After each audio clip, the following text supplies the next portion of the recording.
got so much motherfucking design on right now. Bring it down, bring it back, make it clap. I got 3 old thoughts, I'm the block with her head. Bitches on my line, and you know.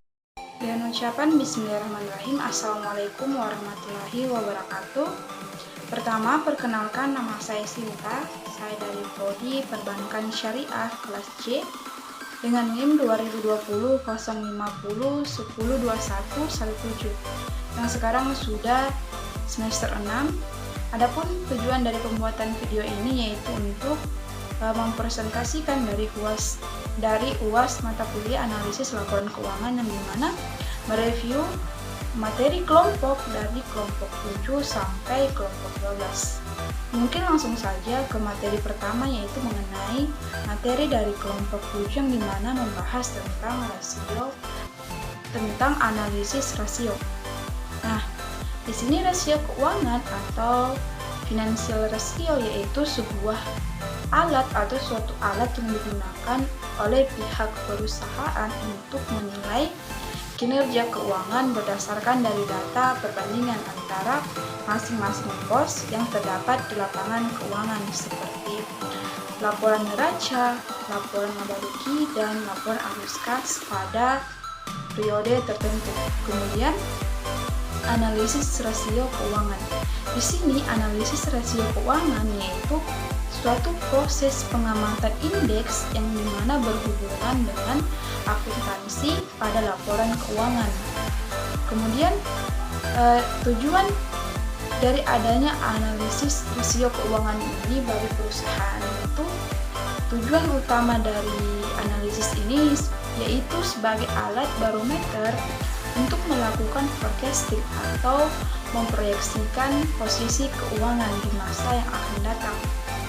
Dalam analisis rasio keuangan di sini terdapat beberapa rasio, diantaranya yaitu rasio likuiditas, rasio aktivitas, ketiga rasio solvabilitas, dan terakhir rasio profitabilitas. Kemudian materi selanjutnya yaitu mengenai tentang analisis dari perubahan pendapatan.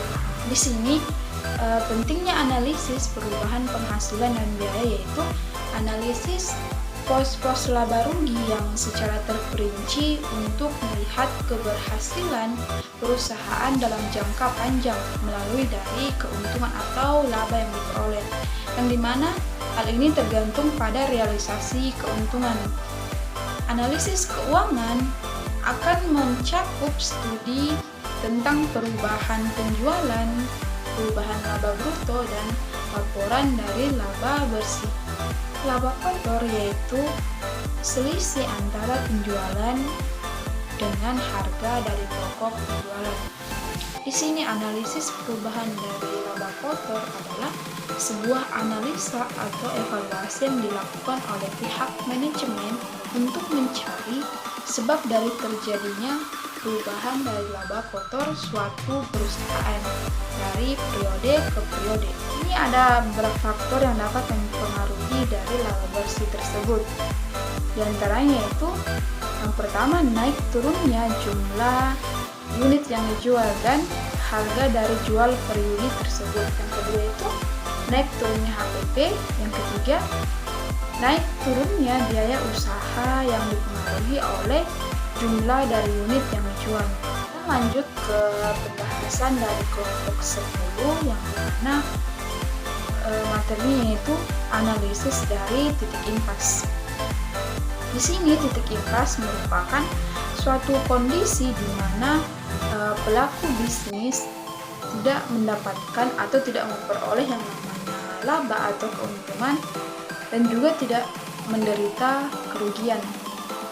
Secara akuntansi dapat dikatakan bahwa titik impas yaitu margin kontribusi sama dengan biaya tetap atau total pendapatan sama dengan total biaya dari operasi. Ada beberapa persyaratan yang seharusnya dipenuhi ketika ingin melakukan analisis dari titik impas ini. Yang pertama, harga jual yang tidak berubah-ubah. Kedua, seluruh biaya dapat dibagi ke dalam biaya tetap maupun biaya variabel. Yang ketiga itu, biaya variabel harus bersifat proporsional. Kemudian jika barang yang diproduksi ini lebih dari satu atau lebih dari satu jenis, maka komposisi dari barang yang dijual itu tidak boleh berubah. Dan untuk pembahasan dari materi kelompok 11 yang dimana membahas tentang analisis kredit. Nah, di sini analisis kredit atau penilaian kredit yaitu semacam studi kelayakan atas perusahaan pemohon kredit. Penilaian kredit adalah sebuah kegiatan yang dilakukan oleh para manajer untuk melakukan kegiatan pemeriksaan, penelitian, dan analisa terhadap dari kelengkapan, keabsahan, dan kelayakan dari berkas atau surat atas permohonan kredit calon debitur hingga dikeluarkannya sebuah putusan apakah kreditur ini dapat diterima atau justru ditolak. Ada beberapa pertimbangan yang pihak bank harus lakukan ketika ingin melakukan analisis kredit ini. Yang pertama itu bagaimana tentang keamanan dari kredit tersebut. Yang kedua, terarahnya tujuan penggunaan dari kredit yang akan dilakukan. Kemudian terakhir itu apakah ini akan menguntungkan. Dalam analisis kredit ini ada beberapa aspek penilaian seperti aspek pemasaran, aspek hukum, aspek keuangan, aspek teknis, aspek manajemen, dan aspek sosial ekonomi. Dan materi terakhir yaitu mengenai tentang analisis kinerja perusahaan. Kinerja keuangan merupakan gambaran prestasi yang telah dicapai oleh pihak manajemen dalam menjalankan fungsinya untuk mengelola aset perusahaan di setiap periodenya. Kinerja keuangan diperlukan untuk mengukur keberhasilan koperasi dalam mencapai tujuannya, yaitu untuk meningkatkan kesejahteraan anggota serta kemampuan untuk membayar utang. Ada beberapa manfaat yang dapat diambil ketika melakukan analisis ini. Yang pertama itu dapat digunakan sebagai dasar dari penentu strategi perusahaan untuk masa yang akan datang. Kemudian, sebagai dasar penentuan kebijaksanaan penanaman modal agar dapat meningkatkan efisiensi dan produktivitas dari pihak perusahaan. Bad nigga, I got 3 old thoughts, I'm a baller. Bitches on my line,